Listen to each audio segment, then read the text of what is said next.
हाँ जी, so we are beginning with the revision of My Mother at 66, right? The poet is कमला दास. कमला के spellings में ध्यान रखना. The second A you generally miss out on, right? आप कमला बोलते हो तो आप KAMLA लिख देते हो. It is KAMALA, Kamala Das. Okay. मैंने ऑलरेडी आपको प्रीवियस वाली रिवीजन क्लास में I talked about extrapolation. My mother at 66 का extrapolation किसके साथ बन रहा है? What is the poem My Mother at 66 all about?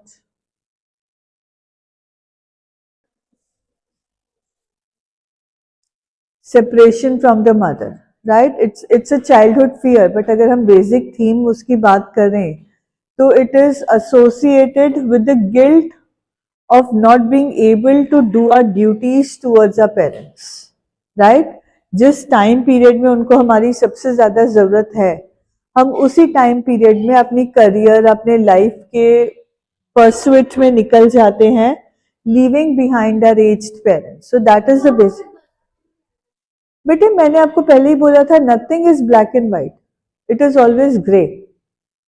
वो गलत नहीं है बट वो सही भी नहीं है, राइट? कहीं ना कहीं वो सेल्फिशनेस भी है. सेल्फिशनेस किस बात से है, किस तरह से है? I will give you an example. देखो लुधियाना में आप अगर 1 लाख पर मंथ कमा रहे हो तो it is equivalent to 3 or 4 lakhs in Delhi. Reason is Ludhiana में आपका अपना घर है ना? आपके पेरेंट्स ने ऑलरेडी एक सिस्टम डिवाइस किया हुआ है जिससे जो आपका एक्स्ट्रा खर्चे होते हैं, हेल्पर्स का खर्चा या घर मेंटेन करने का खर्चा, that is already being taken care of, right? But in spite of that, in order to earn 4 to 5 lakh rupees, you move to Delhi. वहां पे आप क्यों जाते हो? पेरेंट्स से थोड़ी आजादी मिलती है.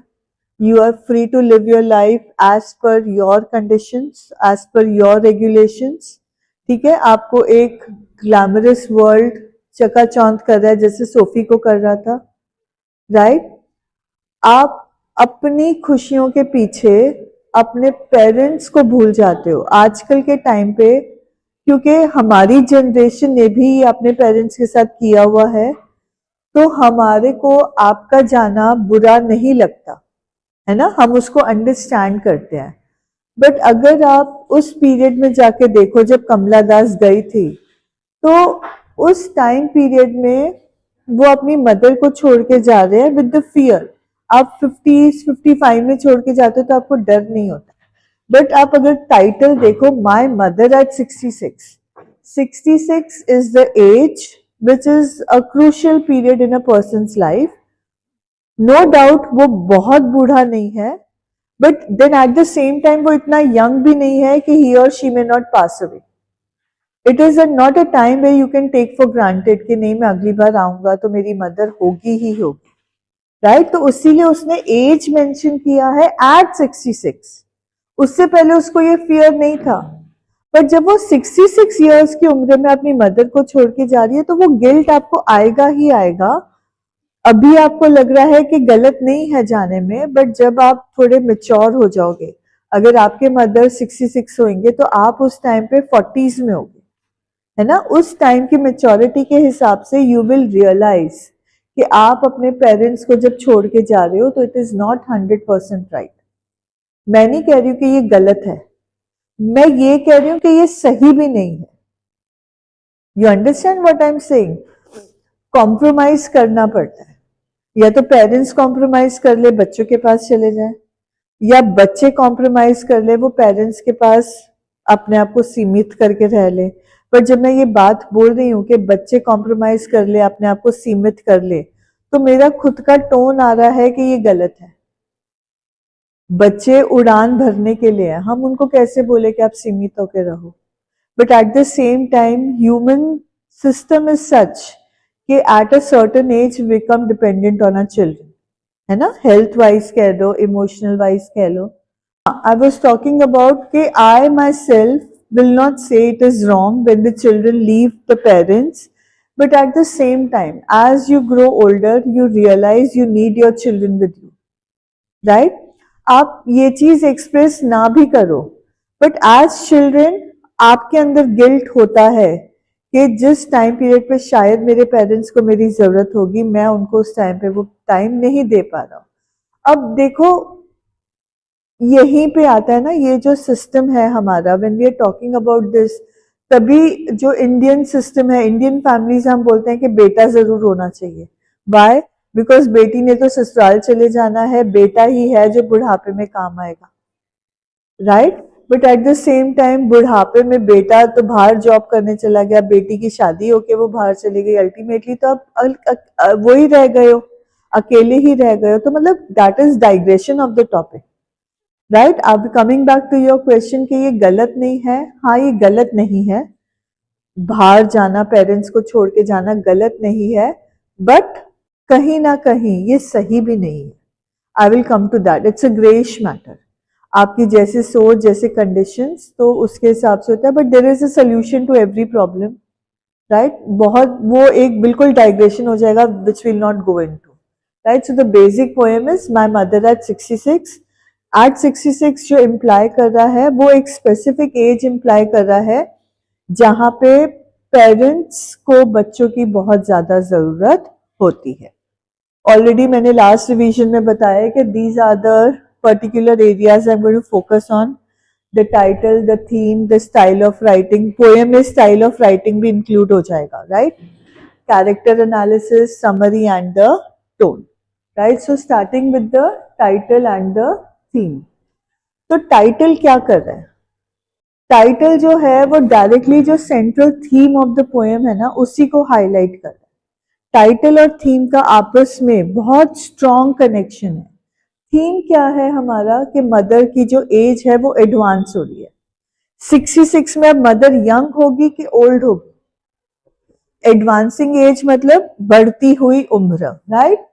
और जैसे जैसे उम्र बढ़ती है पेरेंट्स की वैसे वैसे रियलिटी सेट्स इन कि very soon I am going to lose my parents, right? अब वो पीरियड, अब वो you know that laissez faire का जो पीरियड था कि you live your life I live my life, वो पीरियड चला गया when you were 35 years old। उसके बाद जो पीरियड 35 की उम्र के बाद का जो पीरियड आपकी लाइफ में आता है that is a period of responsibility, that's a period of maturity. असली मेच्योरिटी जो आती है वो 36-37 years के बाद आती है। 36-37 years के बाद मेच्योरिटी आती है, राइट? तो अब जैसे जैसे पोएटेस बड़ी हो रही है वो रियलाइज कर रही है कि मेरी मदर की एज भी जो है वो बढ़ रही है, और बढ़ती हुई उम्र के साथ जब वो अपनी मदर को देख रही है कि मदर एज हो रही है तो उसका जो बचपन का फियर है, जब बच्चा पहली बार अपने मदर से अलग होता है, वो स्कूल आता है या व्हाटएवर, जब भी वो पहली बार अपनी मदर से अलग हुआ है तो उसके अंदर एक डर होता है कि मम्मी नहीं होगी तो मेरा क्या होगा। अगर आप न्यूबॉर्न बच्चे को भी देखो, मतलब 1-2 महीने के बच्चे को भी देखो, तो अगर आप उस बच्चे को मदर फादर की गोद से लोगे तो वो मदर फादर को क्लिंग करेगा, वो इतनी आसानी से दूसरों के हाथ में नहीं आता है, वो रोता है। मतलब छोटे बच्चे को भी एक सिक्योरिटी फील होती है व्हेन ही और she is in the parents arms. तो उस टाइम पीरियड में भी हमारा fear of separation from the mother और द फादर कहीं ना कहीं रहता ही है मन में, राइट? तो अब वो फियर जो है वो मेच्योरिटी के बाद 10 times बढ़ गया है। अब उसको पता है कि पहले तो मेरा फियर मे बी अनरीजनेबल था, बट अब life is going to set in and death के साथ कोई फाइट नहीं कर सकता। I was talking about extrapolation, right? Before उनके सवाल से पहले I was talking about extrapolation. तो इसी पोएम के साथ आप किस पोएम को एक्सट्रापोलेट करोगे? आपकी 11th की जो पोएम थी अ फोटोग्राफ, है ना, उसमें the poet is talking about having lost a mother. उसके फीलिंग्स क्या थे? और ये जो पोएम है that is talking before having lost the mother, है ना, कि I cannot even contemplate losing my mother, I divert my mind. जैसे ही मेरे दिमाग में ये रियलाइजेशन आता है कि I may lose my mother at some point, मैं अपना दिमाग डाइवर्ट कर देती हूँ। तो ये इस चीज में जो मेन थीम है, जो टाइटल है, that is the fear of losing a mother because the mother's age is advancing. धीरे धीरे मदर की जो उम्र है वो बढ़ती जा रही है। तो जो स्पेसिफिक टाइम पीरियड है, एज है 66, वो एम्फसाइज कर रहा है द रियलाइजेशन ऑफ मोर्टैलिटी के अब, right, and this mortality, this ageing, it's inevitable. Can either of us stop passing time? क्या आप एक महीना रोक सकते हो कि नहीं, एक महीने बाद नहीं, अब 2 महीने का टाइम पीरियड होना चाहिए 15 मार्च से पहले, कि मेरे एग्जाम तो 11th मार्च, सॉरी 11th मार्च में, अभी 2 महीने होने चाहिए। हम रोक सकते हैं टाइम को? वो तो रोज एक एक दिन कम होता जाएगा, है ना। वैसे ही हमारी उम्र कभी रुकेगी नहीं। Every day we are going to become 1 day older. Be it's inevitable. Inevitable मतलब, right? So that is both the title and the theme. You have any questions regarding the title and the theme?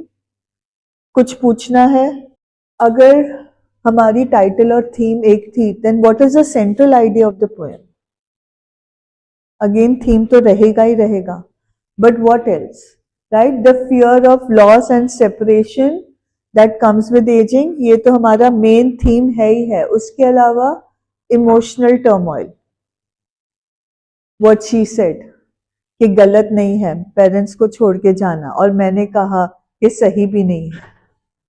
It's an emotional turmoil, right. हमारी duties के साथ life conflict में है। जीना है, keeping quiet में वो था ना, life is what it is all about. जीना है तो ये काम तो करना पड़ेगा, बट ये काम करने के लिए हम कितना कुछ है जो पीछे छोड़ते जा रहे हैं। तो ये कॉन्फ्लिक्ट इस पोएम में बहुत क्लियरली पोएट का एंग्विश का पार्ट है, right. She is not ready, she knows she has to leave her mother, but उसका दिल इस चीज से रिबेल कर रहा है। She is not desirous of leaving her mother, right. Okay, ageing, mortality of ageing and the fragility of human life, we all know. एक second में क्या से क्या हो जाता है, राइट। इनएविटेबिलिटी, आपको जन्म मिला है तो जिसको जन्म मिला है ऐसा हो ही नहीं सकता कि उसका एंड ना हो, right. Everything that is born has to die, that is inevitable, right. तो ये सारे कंसर्न्ड थीम्स हैं। देन बहुत ब्यूटिफुली पोएट ने मॉर्टैलिटी का डिस्क्रिप्शन दिया है। डिस्क्रिप्शन कैसे दिया है? She has used similes. Similes कौन से हैं? My mother's face ashen like that of a corpse. Ashen is greyish, ash होता है राख, है ना। राख कैसे कलर का होता है? Grey. When a person is nearing death, तो उसके चेहरे पे वाइटैलिटी खत्म हो जाता है, जो चेहरे का कॉम्प्लेक्शन है वो ग्रे हो जाता है, and that is what is visible on her mother's face. जब वो जा रही है, वो कार में बैठी हुई है, अचानक से अपनी मदर को देखती है और उसको एकदम धक्का से लगता है, यू नो, मदर का माउथ ओपन है, वो डोज कर रहे हैं। डोजिंग इज कच्ची नींद, आधी अधूरी नींद, एक कुछ झपकी लग जाना आपका, है ना। 40 विंग्स, क्विक 40 विंग्स जो होते हैं, दैट्स अ डोज। मदर गहरी नींद में नहीं है, वो ट्रैवलिंग करते करते उनकी आंख लग गई है, बट उसमें उनका मुंह खुल गया है। जब फेस थोड़ा रिलैक्स हुआ है तो it has lost its vitality. आप जब जागे हुए होते हो, आप अलर्ट होते हो regarding the expressions on your face, but जब आप रिलैक्स होते हो, सो रहे होते हो, तो आपका जो फेस होता है वो बिल्कुल नेचुरल होता है। उस टाइम पे उसमें सच्चाई नजर आ जाती है। पोएट ने अपनी मदर के फेस में the inevitability of life, you know, the possibility of death को देखा, और वो चीज उसको पसंद आई, वो चीज उसको एक्सेप्टेबल हुई, डाइजेस्ट हुई। तो उसने क्या किया? Diverting her thoughts. You cannot escape them, so you try and divert your thoughts, right? So that is the mortality. The mother's ashen face symbolized the approaching death of the mother, और इस realisation ने fear of loss, fear of separation, वो सारा activate कर दिया। वो fear of loss, वो fear of separation जो उसको बचपन में महसूस होता था, जब वो अपनी मदर को छोड़ के मे बी स्कूल आते थे या किसी के घर जाते थे और व्हाटएवर। इस पोएम में there is another facet, that is the connection between the mother and the daughter. The daughter is so deeply connected with the mother that she doesn't want to make her anxious. वो अपनी mother को anxious feeling से साथ नहीं छोड़ना चाहते. Parents का सबसे बड़ा दुख क्या होता है? एज अ पेरेंट, हर पेरेंट का सबसे बड़ा दुख क्या होता है? बच्चों का दूर जाना? नहीं, नहीं, बिल्कुल भी नहीं. पेरेंट्स को जो बिल्कुल भी बर्दाश्त नहीं होता है वो एक ऐसी चीज क्या है? अपने बच्चों का दुख. अगर उनको पता हो कि इस बात से मेरे बच्चे को दुख मिलेगा तो वो बात वो अपने बच्चों को बताएंगे. बाय. बिकॉज अपना दुख बर्दाश्त हो जाता है, अपने बच्चों का दुख बर्दाश्त नहीं होता. अगर पोएट अपनी मदर को बता देती I am anxious about leaving you, तो mother would have been happy और mother would have been sadder. Right? Last time बोलती है ना, all I did was smile and smile and smile. क्यों? Because she did not want to make her mother anxious. She did not want कि I leave with a feeling of sadness. अगर मैं अपनी mother को sad करके जाऊंगी तो जिस चीज का मुझे डर है वो रियलिटी बन जाएगा. आप समझ रहे हो? जब बंदा उदास होता है, उदासी में हम और जल्दी एज करते हैं.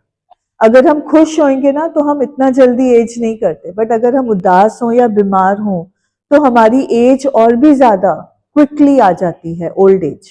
राइट? अगर वो उस फीलिंग से अपने मदर को छोड़ के जाती तो she would have hastened the mother's end. So she is anxious, she is sad, she is regretful, but she doesn't want to make her mother sad and anxious. So she is smiling, right? So that shows the deep connection between the mother and the daughter. And last is nostalgia. इस poem में directly nostalgia कहीं पर भी नहीं है, but एक nostalgia हमें सिर्फ फीलिंग्स में आता है कि मदर और डॉटर का कनेक्शन कितना स्ट्रांग था, कि अब जब उसको छोड़ के जा रही है डॉटर तो उसके अंदर कितना गिल्ट आ रहा है, कितना रिग्रेट आ रहा है. तो उस पॉइंट में हमें नॉस्टैल्जिया दिख रहा है, अदरवाइज इस पोएम में इतना ज्यादा नॉस्टैल्जिया नहीं है. ओके. हेल्पलेसनेस है. You cannot fight death, you cannot stop aging, तो that's a related theme. And emotional turmoil, मैंने आपको already बता दिया है, वो सबसे important यहाँ पे है. The emotional turmoil of the poet. She is facing the harsh reality, but she doesn't want to face it. आप बोर्ड एग्जाम नहीं देना चाहते हो, but you have no option, board exam तो देना ही पड़ेगा. आप हेल्पलेस हो, right? So that is the situation of the poet. She knows she has to face the death of her mother, but she is helpless to stop it, but she is not willing to confront it. So that is the emotional turmoil, the emotional conflict that the poet is facing. Any questions till here? Next we come to style of writing. इसमें poet ने अपनी बात करी है या किसी और की बात करी है?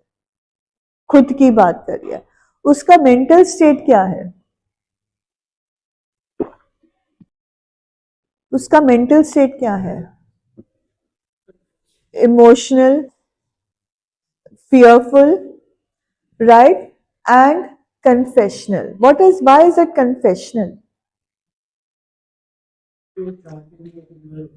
वो कन्फेस कर रही है, वो ये बात को एक्सेप्ट कर रही है कि उस टाइम पे उसकी मदर को उसकी ज़रूरत है, उस एज पे उसको अपनी मदर के साथ होना चाहिए, बट उसको अपनी लाइफ को जीने के लिए उसको अपनी मदर को छोड़ के जाना ही पड़ेगा. पर्सनल फीलिंग लिख रही है, पर्सनल फीलिंग में कन्फेस कर रही है अबाउट हर गिल्ट, राइट? तो जो टोन है that is personal and confessional. Please ये याद रखना टर्म्स, ये एग्जाम्स में आपको हेल्प करेंगे. ओपनली एक्सप्रेस कर रही है about her fear of losing her mother, right? She is talking about the impending mortality. Impending मतलब जो अब होने वाला है। Your exams, board exams are impending, बड़ी जल्दी आपके बोर्ड एग्जाम्स शुरू हो जाएंगे। आर दे ओवर और are they impending? Impending is something you do not wait for. Eagerly you wait for something very happily. Impending का मतलब होता है when you're waiting for something with dread, not with happiness, with dread, डर के। ठीक है, okay. And she has used vivid imagery, जितने भी इमेजेस हैं, the car sprinting, the merry children spilling, the tree sprinting, merry children spilling, her face ashen like that of a corpse, the winter moon, ये सब vivid imagery में आ जाता है, right? एक image हमारे दिमाग में क्रिएट हो रहा है और इस इमेजरी से वो अपने raw emotions, what are raw emotions? मतलब जो बहुत तकलीफदायक इमोशंस होते हैं, राइट? कच्चे घाव जो होते हैं, ओपन वुंड्स जो होते हैं, उसने वो पूरी दुनिया को दिखाया है थ्रू हर पोएम। ये बहुत पेनफुल है but it's a reality, it's a painful reality of the mother daughter bond while confronting the passage of time. इस रियलिटी से कोई बच नहीं सकता। At one point or the other, we all are going to face this reality, and it is going to test our, our vulnerability, our emotional response to that. So, anyways, her writing is marked by vulnerability. What is vulnerable?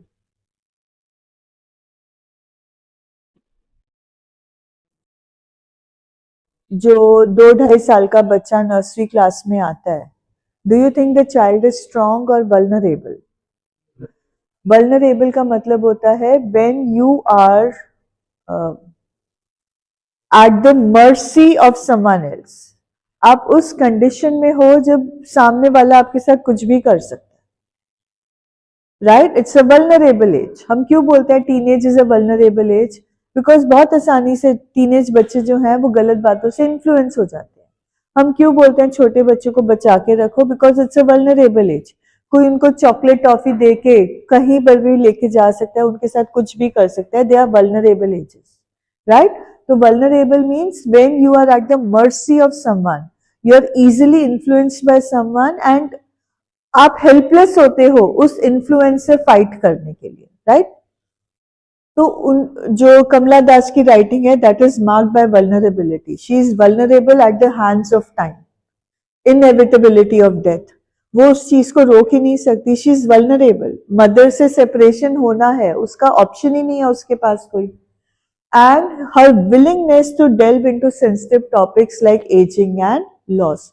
हर कोई इस तरह की बातें नहीं express कर सकता, but कमला दास ने अपनी पर्सनल फीलिंग्स को, अपने पर्सनल इमोशंस को पोएम के थ्रू पूरे वर्ल्ड के साथ शेयर कर लिया है। इट्स अ कन्फेशनल अप्रोच जो हमने ऊपर बात करी थी।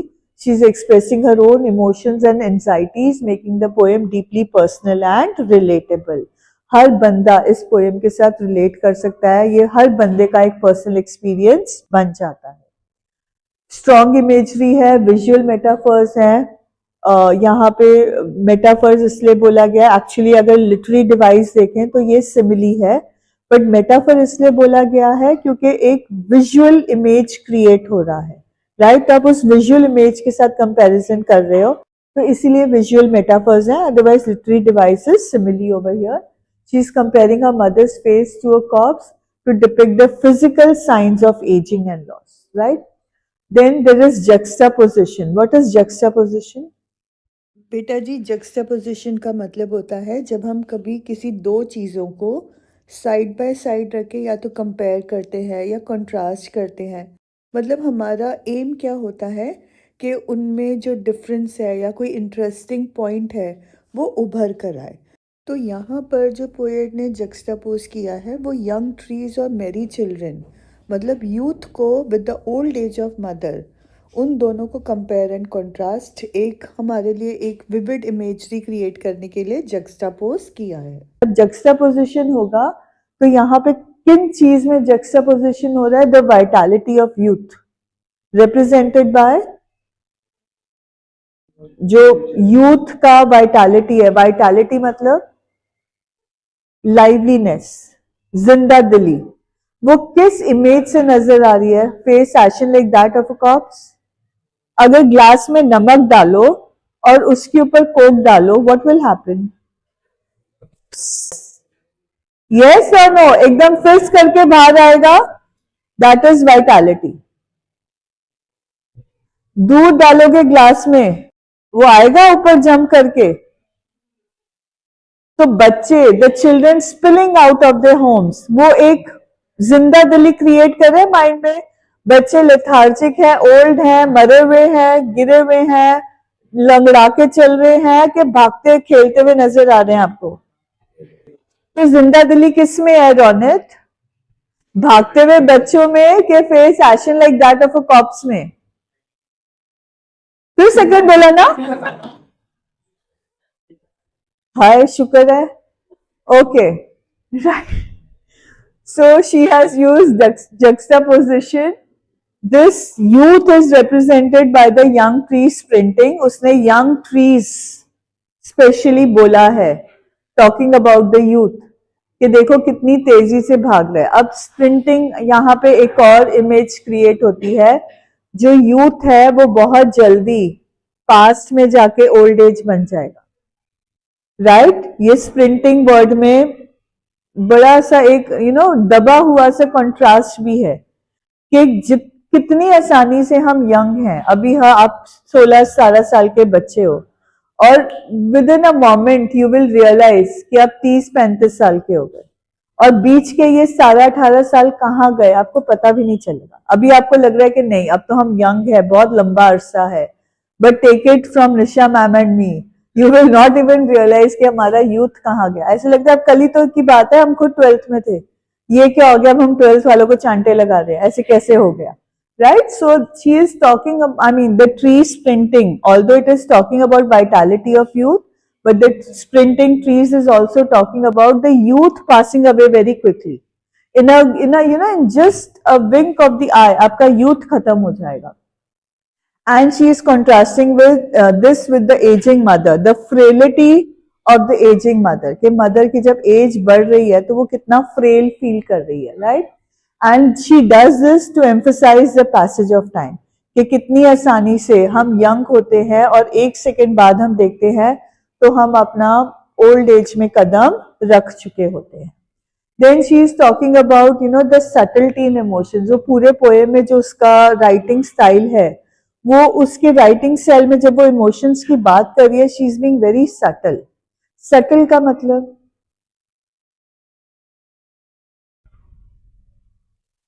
ओके, आप फेयरवेल फंक्शन पे आए थे, ऑल ग्लिट्स्ड अप, सबने अच्छी खासी ज्वेलरी पहनी थी, मेकअप किया हुआ था, अच्छे से अच्छी ड्रेस या सूट या साड़ी पहनकर आए थे, यस और नो? मैंने सूट भी बोला है. So you were being subtle, or were you being subtle or were you being showcasey? Right? अब subtle क्या होगा? A person wearing a very light colored sari जिसके ऊपर हैंड एम्ब्रॉयडरी हुई भी है, ठीक है? I hope you all know कि जो हैंड क्राफ्टेड आइटम्स होते हैं और मशीन मेड आइटम्स होते हैं, which is more expensive? Okay, which is more beautiful? Hand crafted. अब एक बंदा वो भड़कीला सिपियों सितारों वाली साड़ी, और एक बंदा वो हल्की फुल्की हैंड क्राफ्टेड साड़ी पहन के आया है. Who is subtle? और भाई बंदी, हाँ जी, who is being more subtle? The hand crafted sari. Subtle मतलब जो ओवर्ट ना हो, नॉट सादगी. सादगी सिंप्लिसिटी. एक होता है पूरे गाल लाल कर दिए, लिपस्टिक पूरी रेड कलर की थोपली, और एक होता है न्यूड करके आप आ रहे हो, आप बहुत सुंदर लग रहे हो, बट वो आपका मेकअप विजिबल नहीं है. वो क्या है? It's a subtle makeup. आप सुंदर बहुत लग रहे हो, बट आपकी साड़ी रेड कलर की नहीं है और उसमें सिप्पी सितारे नहीं लग रहे हैं. It's a light coloured sari, आप बहुत एलिगेंट लग रहे हो वो पहन के, आप बहुत अट्रैक्टिव लग रहे हो, बट आपका आई कैचिंग, आप कोई एक चीज पिन पॉइंट नहीं कर पा रहे हो, राइट? तो वो क्या है? सटल अटायर है, right? Something which is not overt. Subtle का ऑपोजिट है ओवर्ट, OVERT। ओवर्ट होता है जो बहुत ग्लिट्सी हो, बहुत शोकेसी हो, और सटल जो होता है वो आंखों को बहुत अच्छा लगता है, बट वो बहुत एट अ ग्लांस नजर नहीं आता है कि आपको सुंदर क्या लग रहा है। आपको थोड़ा पॉन्डर करना पड़ता है, थिंक करना पड़ता है, एंड देन यू रियलाइज कि sari is looking very beautiful. उसका एक अलग ही ग्रेस आ रहा है, एक अलग ही ब्यूटी आ रही है, तो दैट इज सटल। जो एकदम नजर ना आए, धीरे धीरे नजर आए, दैट इज सटल। तो यहाँ पर भी जो उसके इमोशंस है वो बड़े सटल है, बहुत ज्यादा उसके अंदर फियर है, बट उस फियर के पीछे जो subtle emotion of love and care है, वो हम जब पोएम को गहराई से पढ़ते हैं, that is the time when we come to know of this. And she is smiling at the mother, she wants to be positive towards the mother, she doesn't want to show her anxiety toward to the mother before leaving. And in spite of this being a personal expression of the poet, हम इस poem के साथ इतना ज्यादा resonate क्यों करते हैं? जैसे जैसे आपकी उम्र बढ़ती है, why do you resonate with this poem? क्योंकि ये हर पर्सन की लाइफ में ये होने वाला है, right? At some point or the other, there is going to be fear of losing the mother, and at another point in life, there is going to be loss of the mother, right? जैसे हमने poem और photograph में देखा था. Now she is dealing with the loss of a mother. 12 years, वो बोल रही है कि 12 साल हो गए मेरी मदर के डेथ को, but still I have not been able to accept it, right? तो ये सारे related extrapolations हैं जो इस poem के साथ हमारे दिमाग में आने चाहिए. Any questions over here? Next we talk about the characteristics. तो daughter कैसी है? She is emotional, she is sensitive. वो पूरा writing style से हमें पता चल जाता है. She is grappling with the fear of losing her mother. What is grappling? Wrestling, right? आप किसी के साथ युद्ध कर रहे हो और वो अपने फियर के साथ युद्ध कर रही है. She wants to overcome that fear, she is trying to divert her mind, but time and again बार बार से उसको उसकी मदर की मोर्टालिटी की याद आ रही. Then she is expressing a mix of love, concern, sense of impending loss through vivid imagery and personal reflection, which is often contrasting with the vitality of youth with the frailty of old age. I've already explained. Vivid imagery use किया है, उसका personal reflection है, और ये सब चीजों को वो कंट्रास्ट कर रही है कि हमारा जो यूथ है वो कितनी क्विकली ओल्ड एज में चला जाता है और उसके साथ एकम्पनिंग फियर्स हमारे कैसे कैसे आते हैं. Then there is love and devotion. The poet is clearly cherishing her mother. She clearly loves her mother. She is devoted to her mother. You know, जो वो जिस तरह से वो मदर को डिस्क्राइब करते हैं, जिस तरह से वो उस हार्श रियलिटी को फेस करने के लिए अपने इमोशंस को डिस्क्राइब कर रहे हैं, मदर का डिक्लाइनिंग हेल्थ को डिस्क्राइब कर रहे हैं, तो उससे क्लियर होता है कि she is afraid of losing her mother. Then there is fear of loss. We have already discussed this. There is introspection and self-awareness. Introspection, when you analyze your own thoughts and actions, right? जब introspection करोगे तो self awareness आएगी. The poet is exploring her own emotions, अपनी vulnerabilities को, कि मेरी mother का passing is going to cause me real distress. She is vulnerable at that point. तो वो इन चीजों को explore कर रही है, वो अपना internal conflict reveal कर रही है कि she is not ready to accept her mother passing on. At the same time, she cannot stay back and take care of her mother. Right? तो internal conflict उसका है, and she is trying to maintain a facade. What's a facade? And all I did was smile and smile and smile. चेहरा कुछ feel कुछ और कर रहे हो और दिखावा किसी और चीज का करना. That is maintaining a facade. Right? आप आप वो चीज नहीं जताना चाहते हो, आप अपने चेहरे पे, अगर आपका मन बुरा है तो आप अच्छाई का चेहरा लगा देते हो, अगर आप अच्छे हो तो कई बार आप बुराई का चेहरा, जैसे अब मैंने आर्यन को लगाया है ना, तो YouTube में ये जाने वाला है, बकायदा हिस्ट्री में ये जाएगा कि लाइव क्लास में टीचर ने एक बच्चे को पीटा, फिर मेरे ऊपर एक केस भी होएगा, है ना। But I did not maintain a facade, I openly reveal to the world that I gave one to one child. Okay.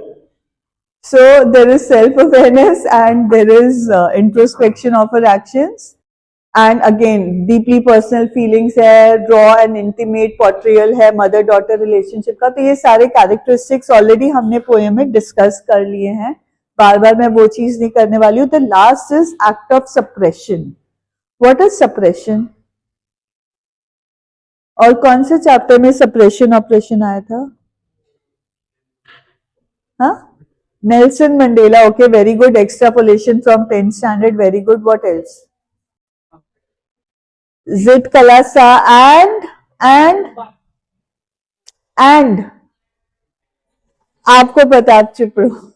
And Jennifer's Tigers. Right? Suppression. तो again extrapolation, यहां से भी आपको वो दोनों चैप्टर्स के थ्रू एक्स्ट्रापोलेशन आ सकता है. जब ये हम थीम्स, ये हम कैरेक्टरिस्टिक्स की बात करते हैं तो ऑटोमेटिकली आपका दिमाग एक्स्ट्रापोलेशन पे जाना चाहिए कि किस चैप्टर के साथ लिंक हो सकता है. Okay, she is masking her emotions by smiling and saying see you soon amma and all that. अब मैंने आपको लास्ट लेसन में भी ये बोला था, how will you relate this to the theme and the title. Title क्या है?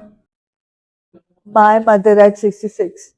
Why is the characteristic of the poet being personal, confessional, sensitive, emotional? The mother, yes, जो mother की age है, it is evidence of the fact that the mother is now going towards the last days of her life.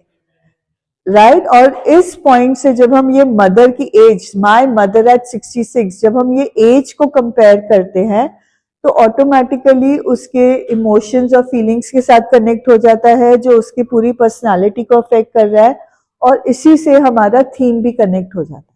Right, क्योंकि poet का ये personal feeling है of of vulnerability, of inevitability, the fear of losing the mother.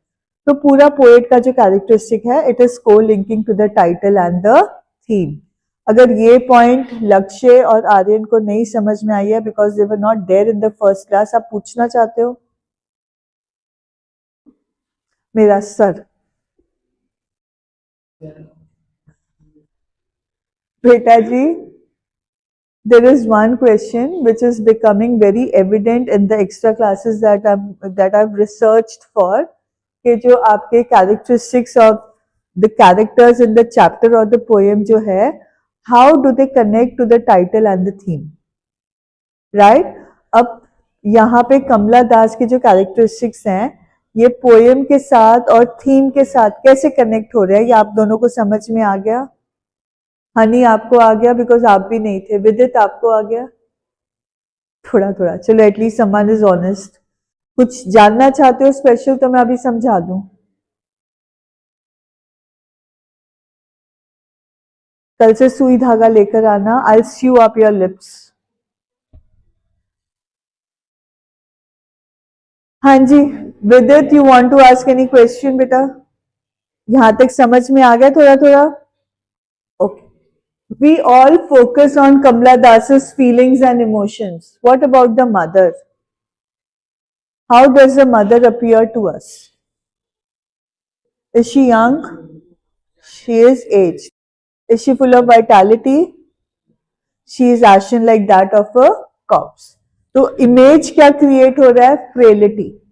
Frail मतलब जान ना हो, कमजोर हो. जब फ्रेल पौधा होता है तो हम उसके साथ एक एक्स्ट्रा स्टेक लगा देते हैं उसको सपोर्ट देने, है ना.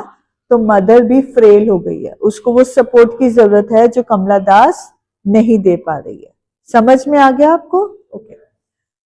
फेस ऑलरेडी पोएम में लिखा हुआ है वॉन पेल, है ना, तो the she is pail seemingly lifeless है बिकॉज वो सो रही हैं, शी इज डोजिंग, तो वो ऐसे लगता है कि she is lifeless, right, and this is due to the advance stage.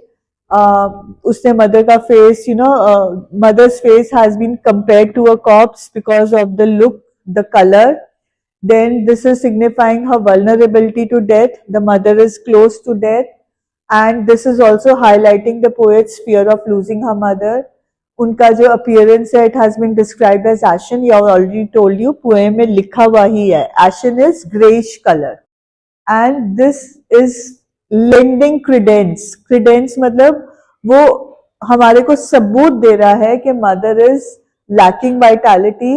She is further emphasizing her weakened state. Mother बहुत vulnerable हो गई है, मदर बहुत old हो गई है, एक आधे साल में ही मदर का जो deterioration of health है वो बहुत ज्यादा visible हो गया है. Then physical frailty में हमें दिख रहा है कि मदर का जो skin है वो pale and lifeless है, wrinkles हैं, dull complexion है, vulnerability है क्योंकि मदर बहुत आसानी से tired है, इसीलिए वो कार्मस हो गई है. अदरवाइज पार्टिंग मोमेंट्स होता तो मदर में भी लास्ट जो बातें करनी है कि कैसे जाओगे, क्या करोगे, वो कर रहे हैं, but mother is so frail कि वो कार में जाते जाते ही सो गए हैं. This is talking about a weekend physical state, right, and already चलो एक्सप्लेन कर दिया, मैं बार बार नहीं बोलूंगी. फिर लॉस ऑफ वाइटलिटी भी हमें दिख रहा है क्योंकि जब आप वाइटल होते हो तो आपके चेहरे पे बहुत कलर होता है, जब आप पेन में होते हो या वीक फील कर रहे हो तो आपका चेहरे का जो नूर होता है, ग्लो होता है, वो खत्म हो जाता है, आपका फेस जो है वो एशन हो जाता है, आपको इमीडिएटली पता चल जाता है कि there is something wrong with the person, right. आप उसको देखते हो, आपको पता चल जाता है कि the look, the appearance of the person is not colourful, it is a little on the weaker side. And emotional impact, the mother is leaving an emotional impact on the daughter. She is creating a sense of fear, a sense of sadness, and ये हमारी जो universal anxiety है, it's not anxiety, it is anxiety. आप लोग इसको anxiety बोलते हो, it is anxiety. Anxiety मतलब टेंशन, परेशानी, राइट. हर कोई अपने पेरेंट्स को लेकर एंशियस होता है. जो एडवांसिंग एज होती है हमारी, जैसे जैसे हम बढ़ रहे हैं, तो even we know that we are nearing our death, right. तो ये चीज सारे पोएट के मदर के उसमें हमें नजर आ रही है. अगेन पोएट की मदर के इमेज में एक सिंबोलिज्म भी है. जब वो अपने मदर के फेस को लेट विंटर मून से कंपेयर करती है तो वो एक सिंबलाइज करी है that the mother's presence is fading away slowly. जो विंटर मून है वो धीरे धीरे धीरे धीरे फेड हो रहा है. तो दैट इज हाउ मदर का face is also symbolising her fading age. And contrasting imagery है, जो यंग ट्रीज और बच्चे हैं, that has been contrasted with the ageing of the mother. Summary, we all know Kamala Das is going to the Cochin airport, right? She is in a car. She is not driving the car. She is in a car. The mother is sitting next to her. While driving, while going in the car, the mother has fallen asleep. She is dozing. The mother's mouth is open, and since she is relaxed, तो एकदम जब कमला दास अचानक से अपनी mother को देखते हैं तो उनको लगता है कि मदर तो बड़ी बूढ़ी हो गई, बड़ी ग्रेश उनका कम्प्लेक्शन हो गया. उसको ये थॉट डाइजेस्टेबल नहीं होता है, तो वो इमीडिएटली विंडो के बाहर देखते हैं. विंडो के बाहर देखते हैं, she sees the tree sprinting and the young children spilling out of the homes. Spilling out of the homes मतलब बहुत तेजी से घर से बाहर निकल रहे हैं खेलने के लिए. और वो ये चीजें सोचकर अपने मदर को अपने मदर को लूज करने के फियर को भूलना चाहती है. But when she is talking about the tree sprinting, तो हमें वहां पे रियलाइजेशन होती है कि चाहकर भी she can not forget the fact that very quickly we lose our youth, we lose our age. हमारा प्रेजेंट जो है वो बहुत जल्दी पास्ट बन जाता है, राइट. तो ट्री स्प्रिंटिंग क्या सिंबलाइज करते हैं?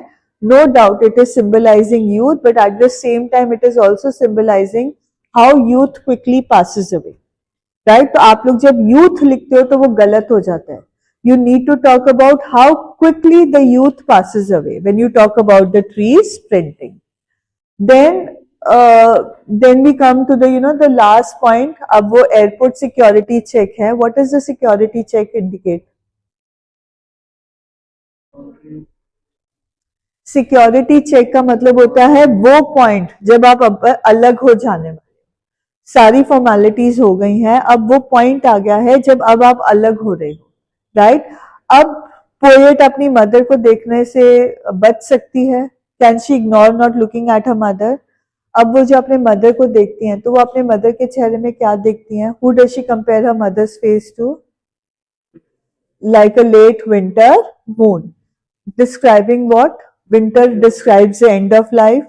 विंटर मून को फेडिंग प्रेजेंस, आपका एजिंग फैक्टर बढ़ रहा है, धीरे धीरे जिंदगी खत्म हो रही है, तो वो सारा विंटर मून के साथ कनेक्टेड है. But what did she do at that moment? Did she tell her? This gives rise to her childhood fears. What is a childhood fear? Fear of separation. Fear of separation pain भी है और fear भी है, right? Separation के कारण दर्द भी होता है और वो दर्द इतना भयंकर होता है कि आप उस दर्द से डरना शुरू कर देते हो, right? So childhood fear and fear of separation, it is all intertwined. But did she express her fear? No. How did she, what did she do? Yes, she maintained a positive facade. She kept on smiling. She hid her helplessness, her guilt, right? And she tried to assuage her mother. She tried to give hope to her mother by saying what? See you soon, Amma. Right? उसने एक facade maintain किया कि हम जल्द मिलेंगे. You will not leave me like that. हम बहुत जल्दी एक दूसरे से मिलेंगे. She tried to deny to herself कि मेरी मदर से हो सकता है मैं अगली बार आऊं तो I will not be able to meet my mother. So this is the basic summary of the poem. And last point is tone. What is the tone? Style of writing में tone आ गया है, reflective and personal है. It's a moment of deep introspection. वो बहुत ज्यादा introspect कर रही है कि क्या वो करने जा रही है. उसके मदर के एजिंग प्रोसेस को वो कॉन्टेम्पलेट कर रही है. Universal theme of love, fear, inevitable separation जो समय के साथ आता है, उस चीज को हम बड़ी आसानी से रिलेट कर पाते हैं when we read this poem. When we understand, when we go into the depths of the poem, हम relate कर पाते हैं कि even we are going to go through this period at one point in our life. तो tone क्या है? Basically it is reflective and personal tone. Okay. So with this the poem ends. Do you have any question? Poem बहुत simple है. कुछ सवाल है तो कर लो. So with this we come to the end of the poem. I hope that you liked it and आपके doubts जो हैं वो थोड़े बहुत clear होंगे. God bless all of you and all the best for your exams.